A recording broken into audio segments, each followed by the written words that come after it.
Let's start by delving into a profound topic. You've decided it's time to make a change, to break free from those old habits that have been holding you back. But how do you do it? How do you reprogram your mind to break any bad habit in just 5 days? Let me take you through a powerful process that can help you transform your life quickly and effectively. Firstly, it's important to understand that breaking a habit requires more than just willpower. It involves changing the way you think and feel. Our habits are deeply ingrained in our brain's wiring. They are the result of repetitive thoughts and emotions that have become automatic responses. To break these habits, we need to create new neural pathways that support a new way of being. Let's start with the idea of being defined by a vision of the future instead of memories of the past. Our brains are designed to remember everything we have experienced. This means that they are like a record of our past. Every thought, feeling, and action we've had is stored in our brains, creating a pattern of who we are based on our past experiences. When we try to change something about ourselves, like breaking a bad habit, it can be hard because our brains are so used to the old way of doing things. If you want to break a bad habit, you have to step out of this past-based identity and create a new vision of yourself. Imagine your brain as a book that tells the story of your life. To change the story, you have to write a new chapter. This new chapter is your vision of the future. It's a future where you have already broken your bad habit. You have to see yourself as this new person and start living as though this new reality is already true. For example, let's say you have a habit of eating junk food every night. Your brain remembers all the times you've done this, and it expects you to keep doing it. To break this habit, you need to imagine a future where you no longer crave junk food. Picture yourself choosing healthy snacks and feeling good about it. See yourself as someone who enjoys eating nutritious food and has control over their cravings. This vision is your new reality. Living as though this new reality is already true means acting in ways that support your vision. Instead of reaching for a bag of chips, you might prepare a bowl of fresh fruit. Instead of thinking about how good junk food tastes, you might focus on how much better you feel after eating something healthy. Each time you make a choice that aligns with your new vision, you are reinforcing this new identity. It's important to understand that this process takes time and practice. Your brain will naturally want to fall back into old habits because they are familiar and comfortable. You might find yourself slipping up now and then, and that's okay. The key is to gently remind yourself of your vision and get back on track. One helpful way to stay focused on your vision is to write it down. Create a clear, detailed picture of your future self. Describe how you look, feel, and act now that you've broken your bad habit. Keep this description somewhere you can see it every day, like on your bathroom mirror or your refrigerator. Reading it regularly will help keep your new vision fresh in your mind. Another way to support your vision is to use positive affirmations. These are simple, positive statements that reinforce your new identity. For example, you might say to yourself, "I am someone who makes healthy choices," or "I have control over my eating habits." Repeat these affirmations daily, especially when you feel tempted to fall back into old habits. They help reprogram your brain to believe in your new reality. Visualization is also a powerful tool. Spend a few minutes each day imagining yourself living your new reality. See yourself enjoying healthy foods, feeling energized, and being proud of your choices. The more vividly you can imagine this, the more real it becomes to your brain. Visualization helps create new neural pathways that support your new habits. The key to this transformation is to embrace the unknown. The unknown is where all possibilities exist. It's the place where new habits and behaviors can emerge. When you begin to see the unknown as a place of potential rather than a source of fear, you open yourself up to new possibilities. The void of unpredictability and uncertainty is actually the quantum space where all manifestations are born. By becoming comfortable with this unknown, you create the ideal conditions for change. To embrace the unknown means to step into a place where things are not certain, where the future is not yet defined. This can feel scary because we are used to knowing what to expect based on our past experiences. But it's important to understand that the unknown is also a place where anything can happen. It's like a blank canvas where you can paint a new picture of your life. Think about it this way. If you always do the same things and think the same thoughts, you will always get the same results. Your life will stay the same because you are repeating the same patterns. But when you step into the unknown, you have the chance to do things differently. You can create new habits and new ways of thinking that lead to new results. For example, if you want to start exercising regularly but have never been able to stick with it, you need to step into the unknown. This might mean trying a new type of exercise, joining a class you've never been to, or simply changing your routine to make time for physical activity. At first, it might feel uncomfortable because it's different from what you're used to, but it's in this unfamiliar place that you have the opportunity to create a new habit. The unknown is a place of great potential because it is not limited by your past. When you embrace the unknown, you are not confined by what you have done before. You are free to imagine and create a new future for yourself.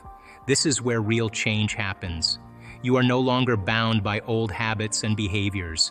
You can invent a new version of yourself. It's natural to feel fear when faced with the unknown. Our brains are wired to prefer what is familiar because it feels safe. But to transform and grow, we must move beyond this comfort zone. We need to see the unknown not as a threat, but as an exciting space full of possibilities.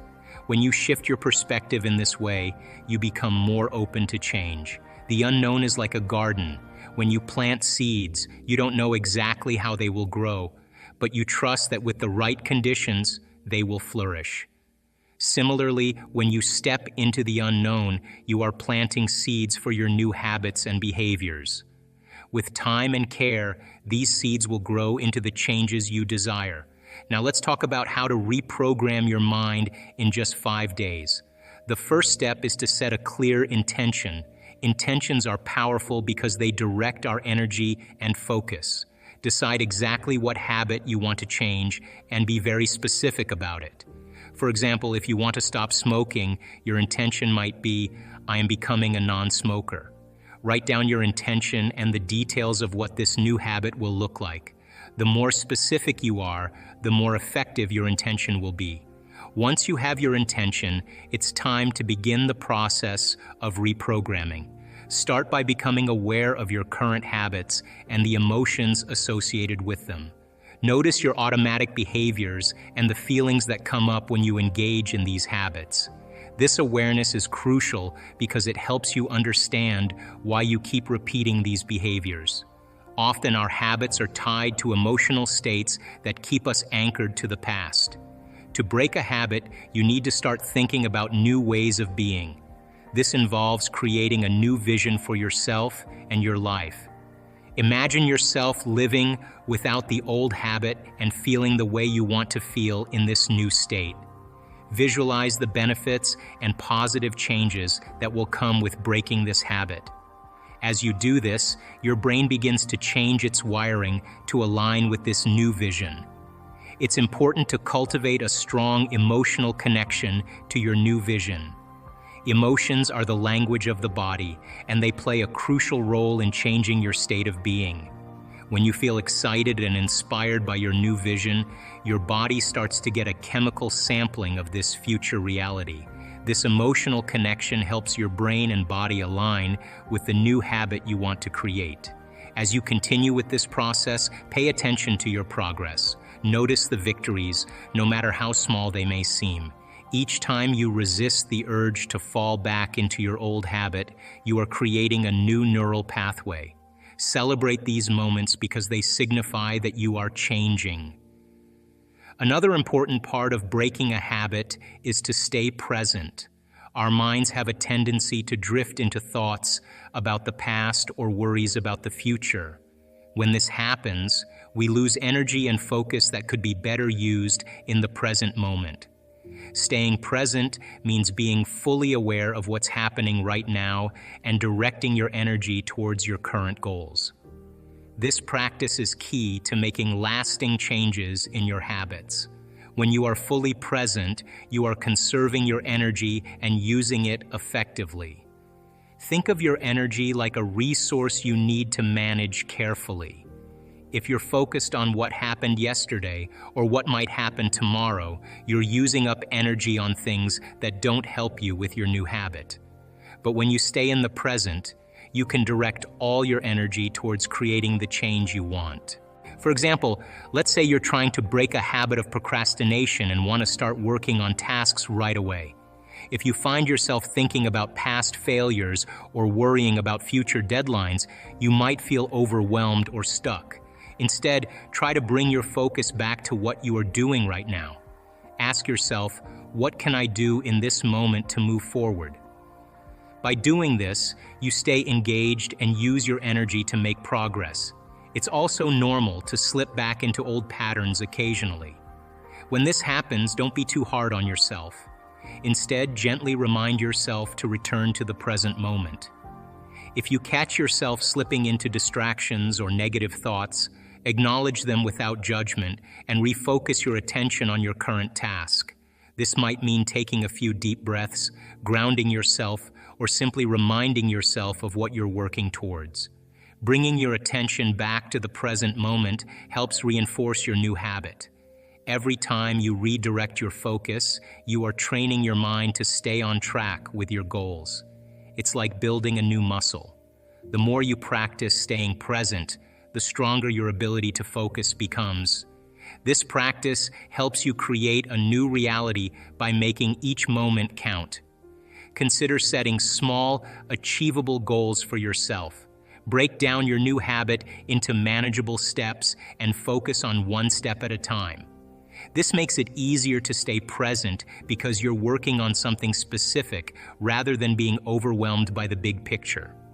For example, if you're trying to develop a daily exercise routine, start with just a few minutes of exercise each day.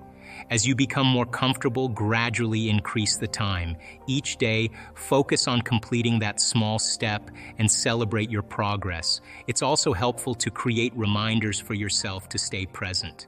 These reminders could be in the form of sticky notes, phone alarms, or simple affirmations. Place them in visible spots where you'll see them throughout the day. These reminders can help bring your focus back to the present moment and keep you on track with your new habit. Breaking a habit is not about perfection. It's about consistent effort and awareness. Each day, remind yourself of your intention and your new vision. Use visualization and emotional connection to keep yourself motivated and aligned with your goals. The more you practice these techniques, the easier it will become to maintain your new habit. In addition to mental and emotional work, it's helpful to plan specific behaviors that support your new habit. For example, if you want to start exercising regularly, plan out your workout schedule and stick to it. Set reminders, find a workout buddy, and create a routine that makes it easy to follow through. The more you incorporate these new behaviors into your daily life, the more ingrained they will become. As you go through this process, you may encounter challenges and setbacks. It's important to approach these moments with compassion and understanding. Recognize that changing habits takes time and effort. Be patient with yourself and stay committed to your new vision. Each day is an opportunity to reinforce your new habit and move closer to your goal. By reprogramming your mind in this way, you are not just breaking a habit. You are creating a new identity. You are stepping into a future where your old habits no longer define you. This process involves not only changing your thoughts and emotions, but also transforming your entire state of being. When you embrace the unknown and commit to your new vision, you open yourself up to a world of possibilities. The what-if question: what would it be like to be in love? What would it be like to have a new job? What would it be like to be in a new relationship, to do whatever, to be healed? The moment you ask that question, the part of your brain called the frontal lobe, which is the crowning achievement of the human being, 40% of your brain is the frontal lobe. It's the workshop. It's the creative center. Frontal lobe has connections to all other parts of your brain. The moment you ask an open-ended question, you speculate a possibility. The creative center turns on and it looks out over the landscape of the entire brain and begins to call up different networks of neurons that are stored in your brain based on something you've learned intellectually, knowledge, or something you've experienced in your life, like, well, I know what it is to be in love, or I know what it is to have a good job, or I read a book about it. And it begins to call up these different networks of neurons, and then it seamlessly pieces them together to create a new idea, a new vision. And when you put all those networks together and they fire in tandem, you'll get a clear picture in your mind. And that clear picture is called intention.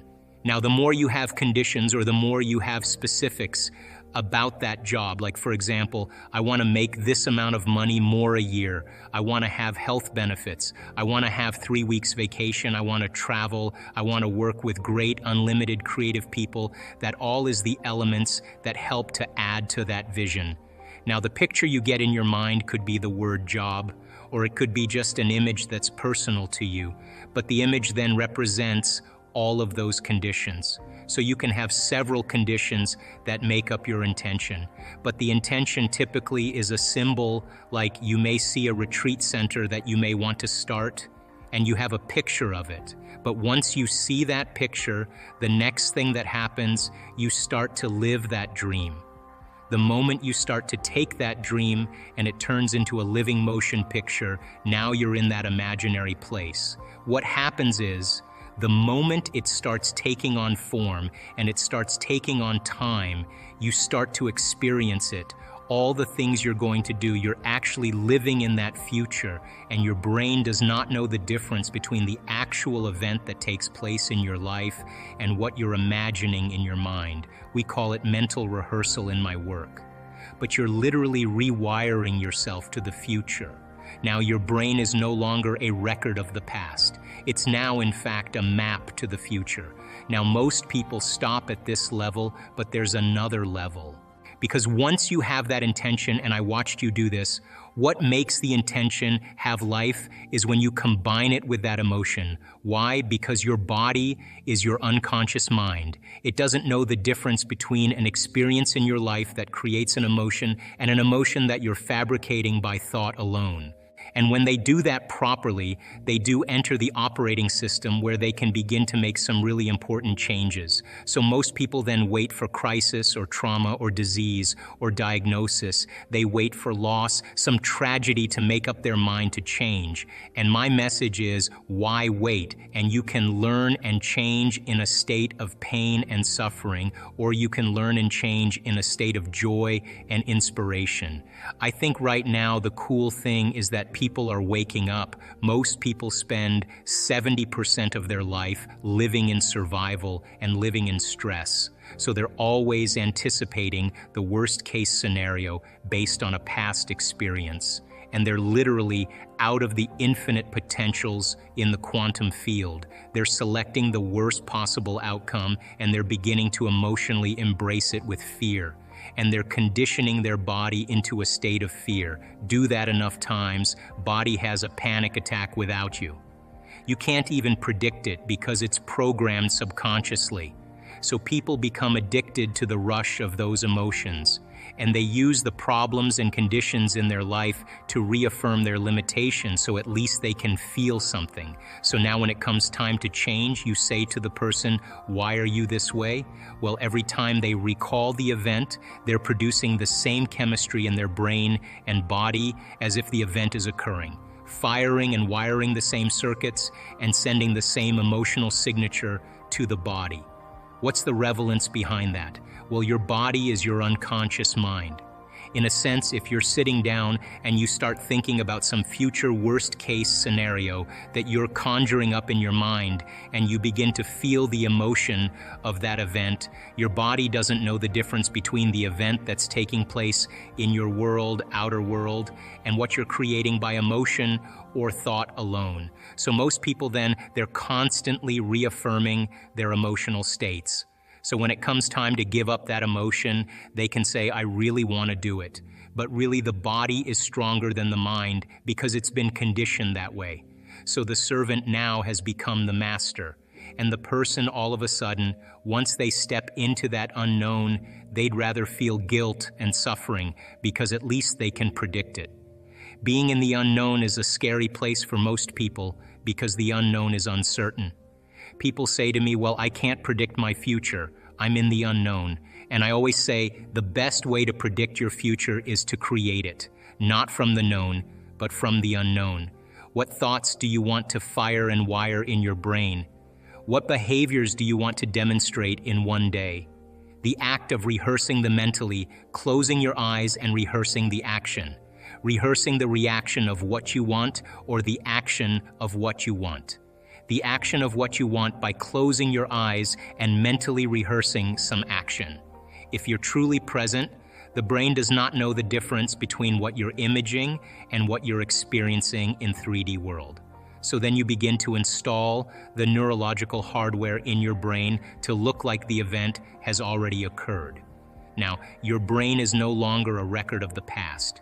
Now it's a map to the future, and if you keep doing it, priming it that way, the hardware becomes a software program. And who knows, you just may start acting like a happy person. And then I think the hardest part is to teach our body emotionally what the future will feel like ahead of the actual experience. So what does that mean? You can't wait for your success to feel empowered. You can't wait for your wealth to feel abundant. You can't wait for your new relationship to feel love or your healing to feel whole. I mean, that's the old model of reality, of cause and effect, waiting for something outside of us to change how we feel inside of us. When we feel better inside of us, we pay attention to whoever or whatever caused it. But what that means then is that from the Newtonian world is that most people spend their whole life living in lack. When you invest in yourself, you invest in your future. Number one, take some time out of your busy lives to disconnect from your world. Shut your cell phone off, turn the TV off, power down your computer. Sit your body down for a few minutes and close your eyes. Number one. Number two, take some breaths and center yourself. When you center your attention into the present moment, you have more energy to create with. When your mind wanders to the predictable future or the familiar past, that's normal. Just become aware of it. Keep working on settling yourself back down into the present moment. When you're in the present moment, you're the most creative. Number three, ask yourself, can I be defined by a vision of the future instead of the memories of the past? What do I want in my life? And take the time to answer the question. The elevated emotion is the carrier of the thought. So all energy, all frequency carries information. The faster the frequency, the higher the energy, the more elevated the emotion combined with a clearer intention is like a laser, because you're creating a more coherent signature. And we know because we've measured this that when people have a coherent brain and a coherent heart, something amazing is going to happen in their life.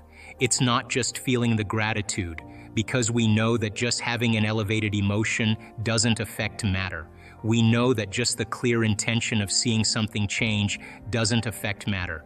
They've done experiments on this. You have to combine then the clear intention with the elevated emotion. The emotion is the energy, the frequency, the carrier of the thought. The thought is the intent, it is the direction, it is the specific field, frequency. So it's like tuning a radio dial. So if it's all about vibration, it's all about energy. When there's a vibrational match between your energy and that potential that exists in the quantum field, when there's a vibrational match, it's going to find you. Intention is getting clear on what you want. So let's say you want a new home. Let's say you want a beautiful garden. Well, then start ripping out magazine pictures of gardens that you love. Start drawing pictures. Start seeing and start writing down the things that you want. Throw it up somewhere and then add another dream and add another dream. And keep your mind. If you keep your conscious mind on that, your subconscious mind will take you there. Now, I'm not an impatient person, because I know that impatience means I believe that something's not going to happen. But we're here to experience life. We're here to enjoy the magnificence of our creations. And our senses then become the artist that writes the story in our biology. So then, when you start to see that home and that vision, you start making the choices for it, and you step into the unknown, and you become the creator, and you do something that's never been done before. And it brings you joy, and it brings you excitement, and it has meaning behind it. Then your body is always following your mind. So of course it's going to take time, but it's no different than a garden that you tend in your life. You're always going to be pulling weeds out and always going to be pruning branches, and you're always going to be fertilizing and pulling rocks out. But that's the joy of the creation, because you get to eat the fruit of your own creation. So then our senses should be the last to experience what our mind has created. So the intention then represents all the details. But all the details can be summarized in a symbol, a letter, a picture, one picture. And you know that that picture means all of those things, because you reviewed all of those things. If you hold the picture, you hold the symbol, you hold the dream house, you hold the dream garden. But you don't say, oh, when this dream garden comes, then I'm going to be happy. You say, the thought I'm having is the experience, and the experience then produces the emotion. And once the emotion begins to occur, now your brain and body are in the future instead of in the past. Once you start opening your heart, it begins to move into coherence. It begins to produce a measurable magnetic field up to 3 meters wide. Now that's frequency, that's energy. And all that energy, that frequency, carries information, carries an intent. So then, when you're feeling gratitude and your heart is open, you're broadcasting energy into the field. That frequency, you lay the intent of the thought of your health and your wealth. That frequency can carry the thought of your wealth. It can carry the thought of your health. If you're suffering, you can't. Suffering does not carry. That energy does not carry the thought of your wealth. It carries a different set of thoughts. If you're going to believe in that future that you're imagining with all of your heart, it better be open and activated, and you better know how to self-regulate. And you have to know the moment you disconnect from the energy of your future because of some circumstance in your life, and you lose that feeling. If you're practicing it on a daily basis with your eyes closed, then the next level is to be able to open your eyes and do it right in the moment, and be able to self-regulate and change the frustration from some experience in your life back to the energy of your future.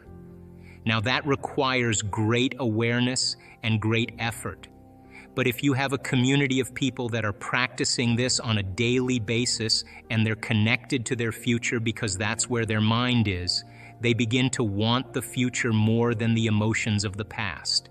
Sure, I think we're reality-producing machines. I mean, there's no single individual on this planet who doesn't create reality unless they have a brain injury or something. But for the most part, most of us are engaged in reality, and we do cause effects. I think we reach a certain point in our life where we stop learning and we start feeling.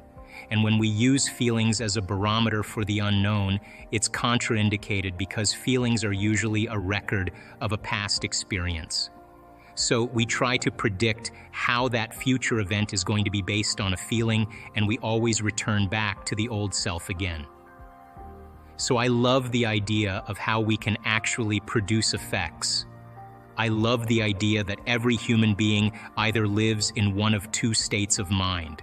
We either live in creation, which is growth and expansion, and its health and homeostasis, the emotions of love and joy and trust that make us feel connected to something bigger than us. Or we live in a state of survival, and the state of survival is living in stress. Living in stress is when your body is knocked out of balance. And the redundancy of that cycle over time, that imbalance that keeps happening, begins to break the body down. And I think the biggest problem for us, because of the size of our brains, is we can turn on a stress response just by thought alone, and we do it all day long. In that continuous, redundant being out of balance over time, that imbalance becomes the new balance, and now we're headed for contraction and disease and feeling separate from the field and being selfish instead of selfless. We begin to live in a state of breakdown, a state of disease and a lack of health. And so then those emotions then, of those survival chemicals, endorse the ego. And then we become more self-indulgent and more self-important and more self-serving, because that's what those chemicals do. So we live in one of those two states of mind. Now, those chemicals tend to be highly addictive. So this is a really good dinner conversation. We can talk about it, right? But actually breaking through, that's, I think, when you free yourself from the chains of those emotions that we memorize. When we actually break through, when we remove that mind out of the body, when we break the emotion that's trapped in physical flesh and the body's liberated, that's true self-love. That's true joy. It's the liberation of energy. So the anger that once was in there, the hatred that was once in there, the prejudice that was once in there is transformed. It's transmuted into joy. It's the same energy, but it just has a different spin. And so no one can do that for you. You know, that isn't something where someone waves a wand and then it happens. You have to actually be willing to be uncomfortable as you break that addiction and be okay with it. And then, the moment the body's liberated and you feel that expansion, that's the natural state of being. So you say, I love myself so much because I went further than I thought I could go. I transcended some limitation about myself in the way I think, in the way I act, in the way I feel. That's the personality. That's the identity. Changing one of those things, really changing it. Not just like changing your mind like I want vanilla ice cream instead of chocolate ice cream, but truly changing something that changes your neurology, your neurocircuitry, changes the chemistry, which is your emotions, that signal the gene that begins to change your very expression of health and the very expression of life. Talking about when you make that emphatic declaration where you make that change and it's undeniable. There's a biological, neurological, and quantum effect as a result of it.